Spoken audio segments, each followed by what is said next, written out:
I have a question for you. If someone called you tomorrow and said, "Hi, is that Mr. Norf?" "Yeah, it's Mr. South here. Listen, we've got your CV. Everything looks great. We love it. We're happy to pay you 7 figures as you've asked for. But just help me understand, what exactly do you do?"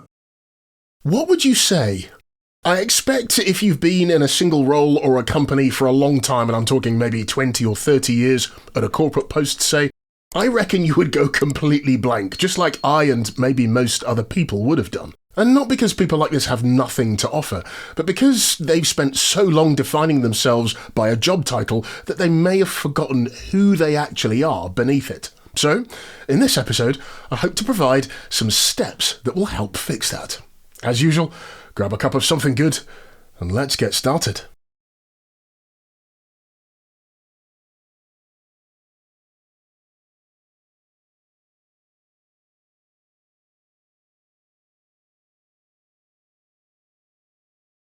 Here's something I've recognised. When you work inside a large organisation, your identity gets fused with your function. For example, you could be the sales director, head of enablement, or you're the regional vice president. And for a long time, that feels like enough. The title gives you permission, it tells the world and you what you're allowed to do, what you're responsible for, and how much you're worth. Whilst that's good to a point, here's what I think those titles are actually doing. They're putting a ceiling or a cap on you. They're compressing 20 or 30 years of human experience, natural talent, and hard-won instinct into a 3-word label on a business card. When that title disappears, when or if redundancy comes, the pivot happens maybe, or you decide that enough is enough, you're left with a question that you may not be prepared for. Who are you without the job title or the job description? And the answer, once you actually look for it, is usually far more interesting than the title ever was. When everything was stripped back after my 3rd redundancy back in February 2024, I did what most people did first. Panic. I needed money, like PDQ, I needed money now. So of course I updated my CV and applied for as many jobs as I could, both inside my lane and in the adjacencies. And I stared at my CV once I'd finished updating it for all the jobs that I'd applied for, and I looked at it and it looked fine. It looked like a capable, experienced person, but it didn't really feel like me. It felt like a greatest hits mashup of jobs I'd already done. And I was trying to fit myself into a mould or some sort of contorted shape to suit a role just to get money. That, of course, was my goal. And in the end, that didn't work. And I tried it 120 different times and no go-go, unfortunately. I have an amazing friend of mine called Lucy who lives in Prague. And she shared this great phrase with me. And of course, I'll paraphrase it, but it's a phrase that I'll never forget. She said to me, "If the door doesn't work, then try the window." It's a great phrase, right? So, of course, the doors didn't work, so I tried the windows instead. And this is what I tried, which was slightly different. Instead of listing everything that I was paid to do, I started writing down what people came to me for. Not my official job responsibilities, the real responsibilities, if you will.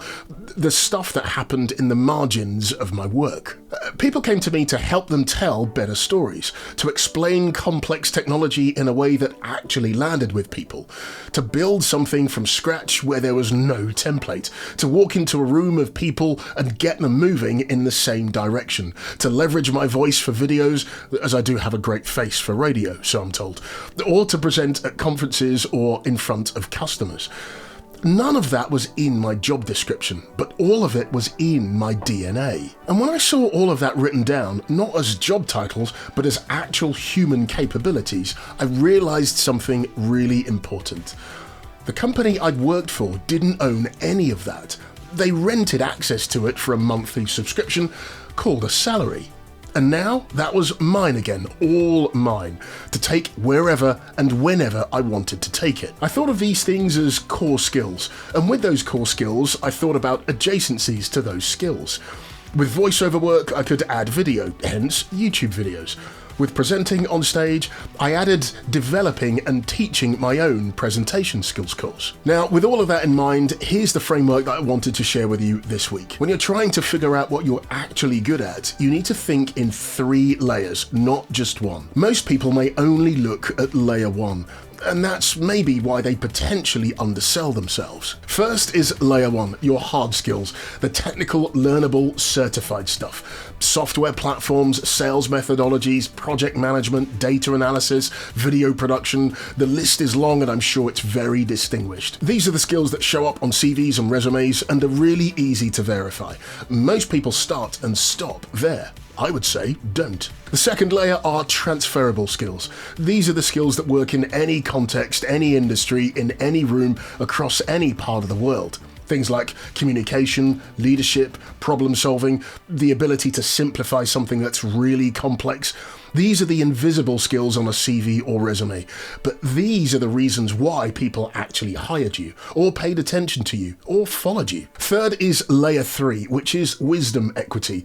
This is a good one, because this is the one that gets completely ignored, and it's the most valuable, I would say, of all at this stage of life. Wisdom equity is the pattern recognition you've built over decades.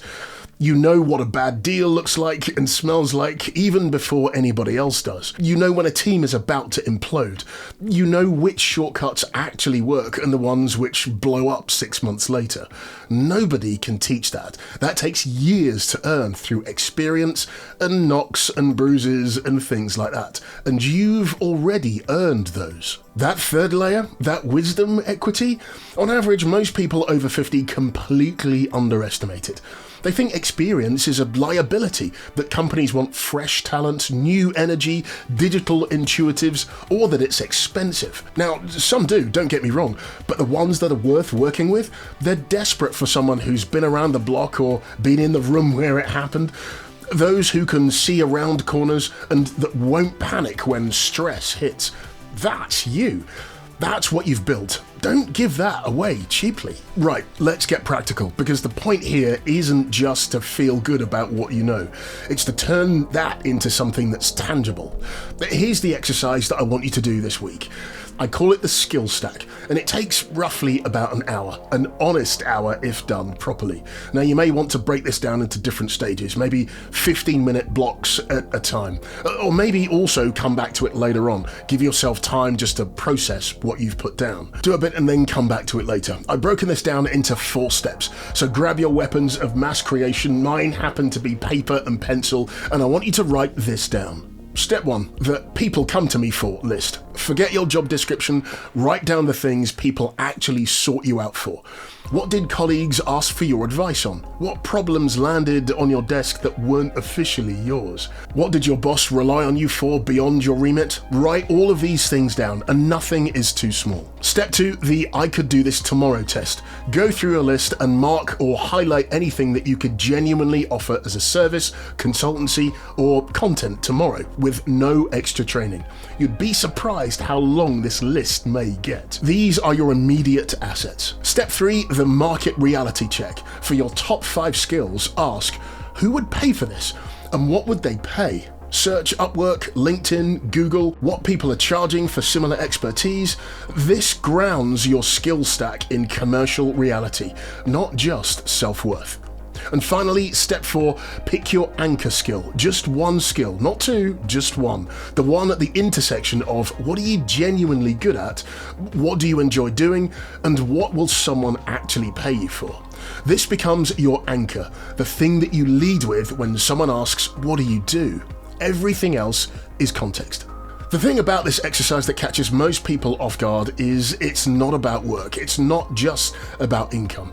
It's about reclaiming your sense of what you're worth, independent of any employer, any title, and any organization.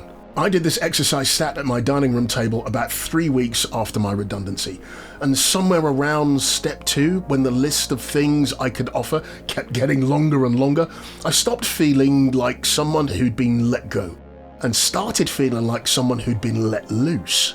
The company didn't take away anything from me when they ended my contract.